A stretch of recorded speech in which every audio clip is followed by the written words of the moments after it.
For the second time in less than a week, Chelsea get their back blown out at Stamford Bridge. This time it's in the Champions League at the hands of Real Madrid. Let's get into it. And blue is the colour. Essien! Drogba! Lampard! That could be the championship!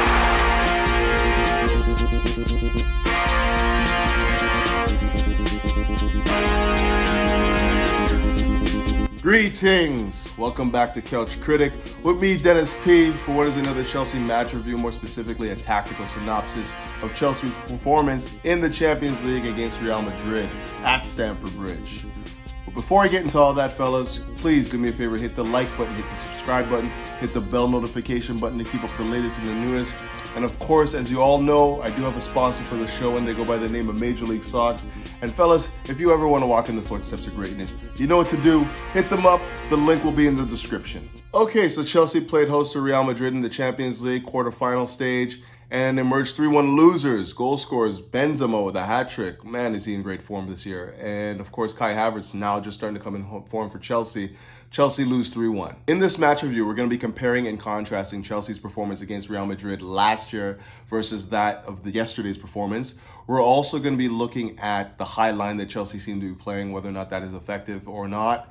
And we're going to be looking at the squad and Thomas Tuchel. What has gone wrong? What has happened the last, month and a half that has led to Chelsea not putting in any sort of performances? Now, fellas, much of what I'm going to say today is basically going to be focusing on the on-field issues, not stuff that is surrounding the club, whether it be, divorces, whether it be, obviously the impending sale of the club, the match fitness, whether or not we have enough matches, we've played too many matches. I'm just going to be focusing specifically on what's happening on the pitch. But we should always know that we have to take that in consideration, like the fact that this squad has a lot of noise around it right now. But for this particular match review, I'm just going to be looking at what is tactically going wrong. And I'm going to start with comparing and contrasting what Chelsea looked like last year under Thomas Tuchel and what we look like today or yesterday versus Real Madrid. And, obviously the shape was very similar, but the application was completely different. You look at Thomas Tuchel's side last year, and when we played in big matches, especially against the ones against Man City, Real Madrid, the two legs, even Porto to a certain extent, you can tell that Chelsea had a completely different style of play. The line was a lot lower. We defended in a low block and sprung on the counters at an electrifying pace. And right now, we're just not seeing any of that. Chelsea are playing a really, really high line, very cavalier in their approach to games, whether it be a big match or, a lesser opponent like Brentford, for instance. We seem to be employing this high line without really getting any benefit from exposing ourselves. And it's happening time and time again. Chelsea play this high line to try and, obviously squeeze the space and make sure that we can get as much bodies forward to counteract low block defense. But when you're playing against a team like Real Madrid, who are inviting you on to hit you on the counter, they have a lot of very skillful passers who in the blink of an eye can play somebody into space. And, the first half was a perfect example of just that. Vinicius was getting in acres of space, time and time again, and basically being, going 1v1 versus Andreas Christensen time and time again. And when it wasn't him, it was Karim Benzema that was seeing, one defender in front of him, and he was getting into space. And, these are the types of things, like for Chelsea to be effective, we have to go back to being a solid defensive unit. And what I mean by being a solid defensive unit, you have to drop the block a little bit lower, play a little bit more condensed, compact, and then use your energy and pace to spring on counters. That's what we were successful at last year. We're just not doing that anymore. Chelsea seemed to be taking the responsibility of being the champions of the world, champions of Europe, and trying to play on the front foot a lot of the times, even though we don't necessarily have that same sort of thrust and energy to allow for us to be effective when we're pushing forward. In games, especially in the European fixtures, you want to see Chelsea play at a more conservative game. The tie is not going to be won and lost, in the first half of the first leg at home. You want to see them, allow them to grow into the match a little bit more before you start bombing people forward and leaving gaps of space for Real Madrid to exploit. And not only did that leave us wanting, offensively, but it gave so much confidence to Real Madrid. They played with so much confidence and energy.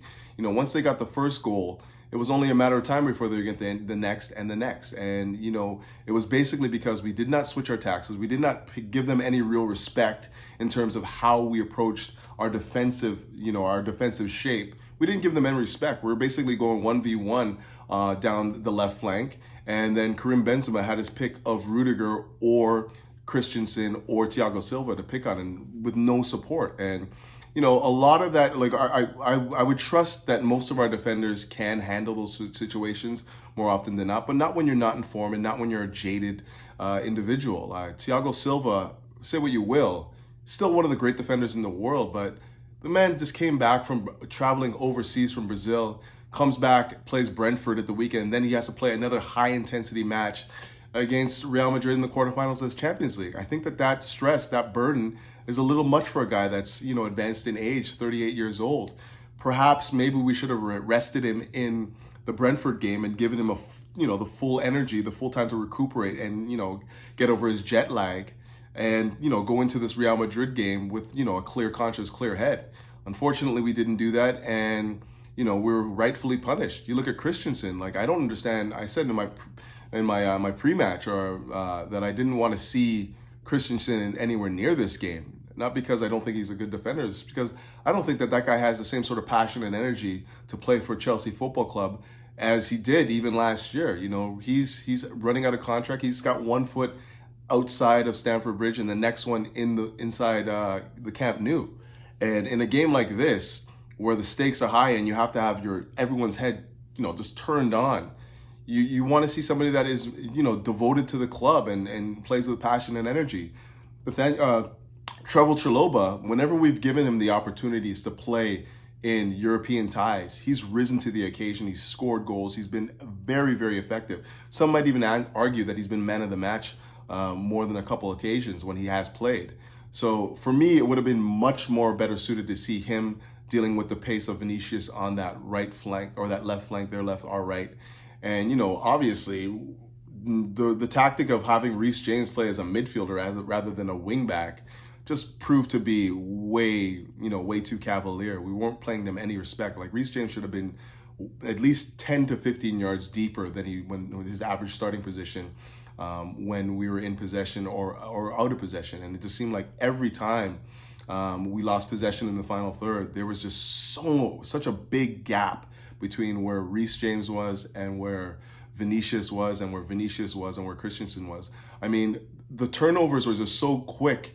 It didn't even give the likes of Christensen the time and space to even recuperate. It wasn't so much that he doesn't have the foot speed. It's the fact that these counters came at such a blistering pace that his reaction time was off. And again, when you're talking about reaction time and you're talking about being dialed into the match, that just comes down to having a clear head and, a clear idea of what you're trying to do.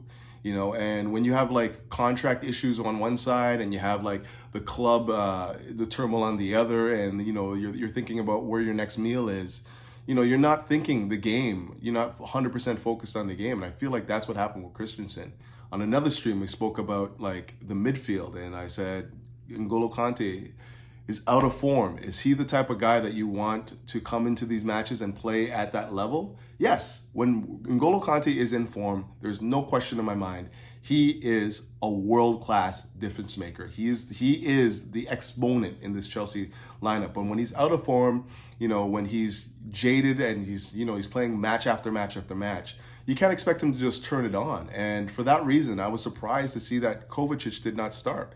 Kovacic has probably been our most informed midfielder all year. To see him on the bench at Brentford and then again on the bench for this Real Madrid tie just made absolutely no tactical sense to me whatsoever when you consider what the game was asking for. The game was asking for Chelsea to control the midfield. When you have Kroos, Modric, and Casemiro, those are three aging midfielders who Chelsea, if they provide the same sort of energy that they have in the past in the midfield, should be able to control. Obviously Mason Mount was playing that sort of 8, number 10 role where he's kind of dovetailing between the two positions, whether he's being offensively as a number 10 and defensively as a number 8.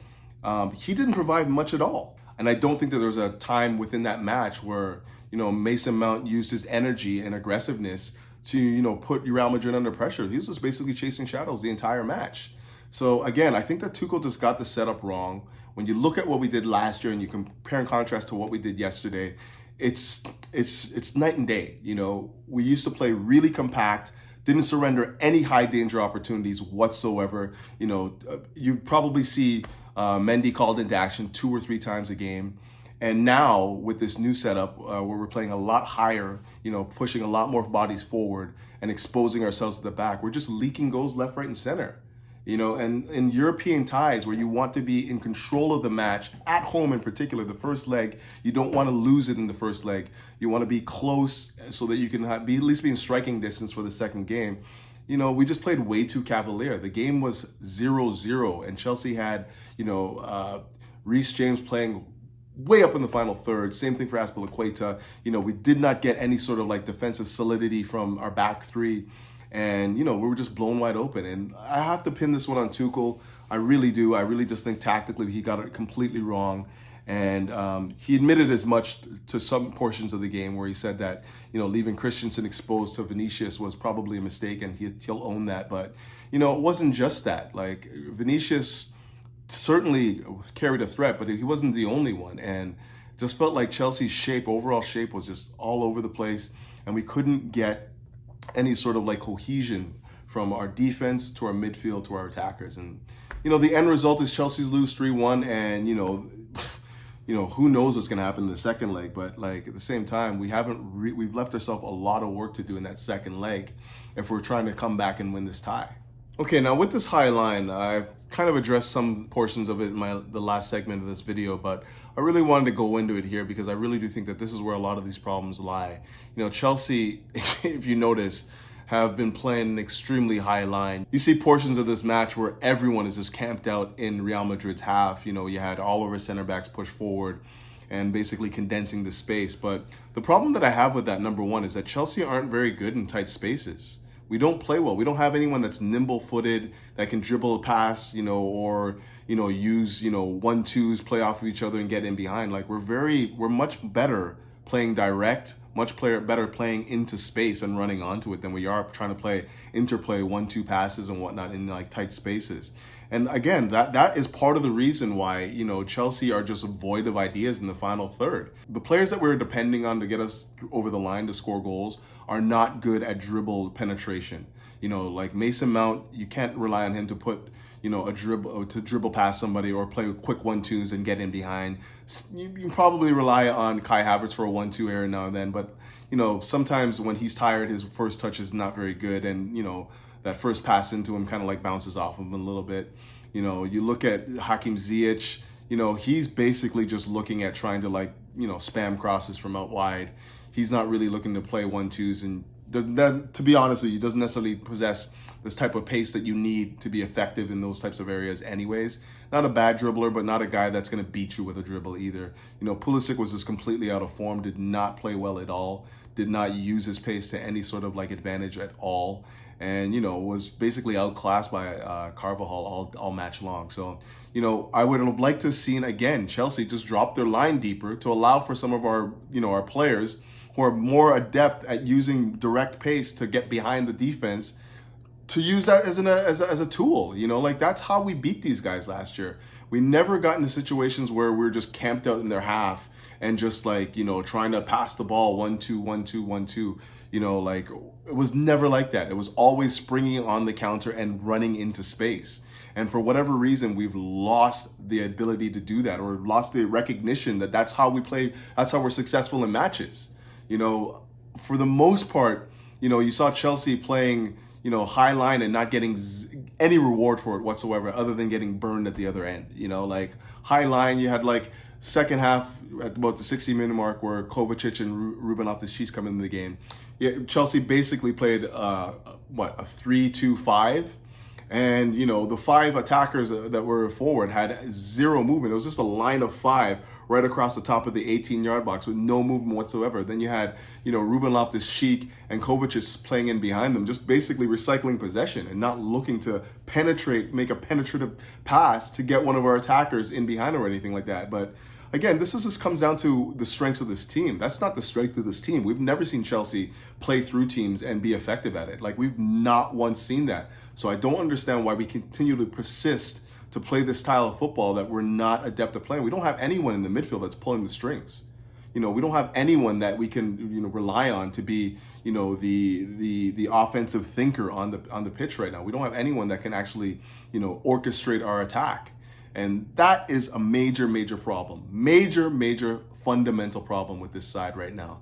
If we're not going to be an offensive dynamo that, scores goals, breaks down teams at will, then we need to be dropping that line a little bit deeper and playing a lot more compact and springing on the counter. That's what we're going to be successful at. It's not going to be the other thing where we're just playing expansively and leaving gaps of space in behind.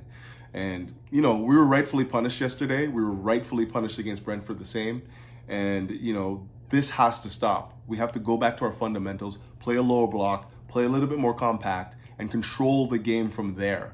Once we have control of the game, then you can start opening up a little bit more and taking a few more chances. But not from minute one, I'm sorry. Again, I just feel like Thomas Tuchel got it wrong.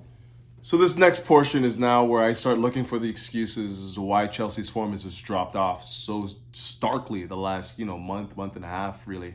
Basically, right after the Super Cup, or the Club World Cup, where Chelsea haven't really played a match where it was complete, where they played, the same sort of energy that and ability that you've seen from the Thomas Tuchel side since he's taken over this club. Like, from that moment on, Chelsea have either been extremely tired and jaded. I don't blame them, to be honest, but that has definitely wreaked havoc on this club. Not only the physical fatigue, but the mental fatigue as well. Tons of matches, most matches in Europe, played since January of this year. Most matches played. And then when you have taken into account the injuries that we've had and the fact that though our squad is deep, I do think that we have a deep squad. When you play for Chelsea and when you are, you're the manager of Chelsea, your job, number one objective is to win everything. You have to win, okay? So when you're in the Carabao Cup, you have to play a strong lineup because you have to win. When you're in the FA Cup, you have to play a strong lineup because you have to win. And when I say strong lineup, it's the players that Thomas Tuchel trusts can deliver in cup finals. The players that he trusts can deliver, in semifinals. The players he can trust that can deliver when we need 3 points. And we don't have a lot of those players right now. We just don't. You see how little he trusts Alonso to play in a big match when he's playing as Pulisic on the left wing back position, completely out of position. We haven't really assembled a squad that Tuchel can trust to play in big games. We have players that he trusts. Obviously, he still trusts Mason Mount. He's starting to trust Havertz a little bit more now. He trusts Jorginho. He trusts Conte. Doesn't really trust Kovacic, which I don't understand. He trusts Reece James when he's fit. Oh, of course, Mendy, Thiago Silva, Rudiger. But everyone else is just a revolving door of players that come in and out of the lineup all the time because he haven't really established the trust. And I think that that's a big problem right now. We are playing in a lot of competitions, more than we ever have, as this squad has been basically assembled, the core of this squad. And it's rearing its ugly head. The jadedness, the match sharpness is just not there anymore.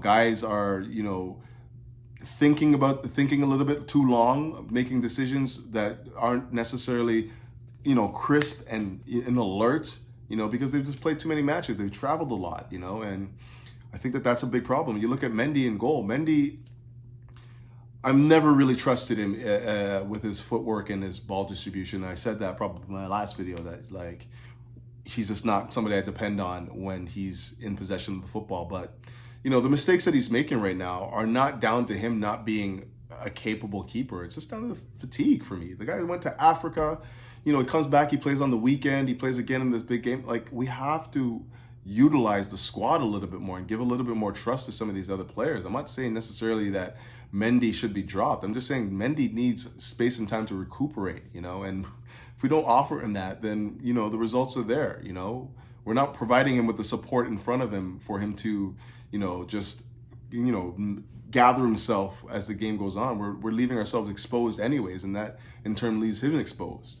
So that's one aspect, I think. And then the other thing that I think is mainly plaguing this team right now in terms of like what's happened from the beginning of the year till now is that we've been varying our shape so much. So much. We go from a 4 at the back to a 3 at the back, 2 in the midfield, 3 in the midfield, like wingers, 4-4-2, 4-4-2-2-2, 4-1-4-1, 3-5-2, 3-4-3-3, all sorts of different shapes. And when you do that, you lose the sense of the words I always like to use, the instincts that you get on the pitch from knowing where somebody's going to be all the time. You're thinking the game more than just like playing it and just like allowing it to flow from you naturally. Okay, we come out in a 3-4-3, then we're switching to a back 4. The angles are completely different right now. The press is still coming at the same pace. Where's my next pass? I'm thinking about that action rather than just like doing it, because you're just not dialed in. You're not switched on. And the difference between that last year was that we've always played 3-4-3. We knew where everyone was going to go. It was like repetition. We knew where the next pass was going to go. I think I'm going to wrap it up there. Chelsea, man, unbelievable. It is believable because we haven't really been playing football the last little while, really effective football. So it's not surprising to see this squad go down 3-1 in the Champions League quarterfinals to Real Madrid, who, let's face it, were hungry. They wanted this match very, very badly. Obviously, last year left a sour taste in their mouth, the way we played them off the pitch 2 matches in a row.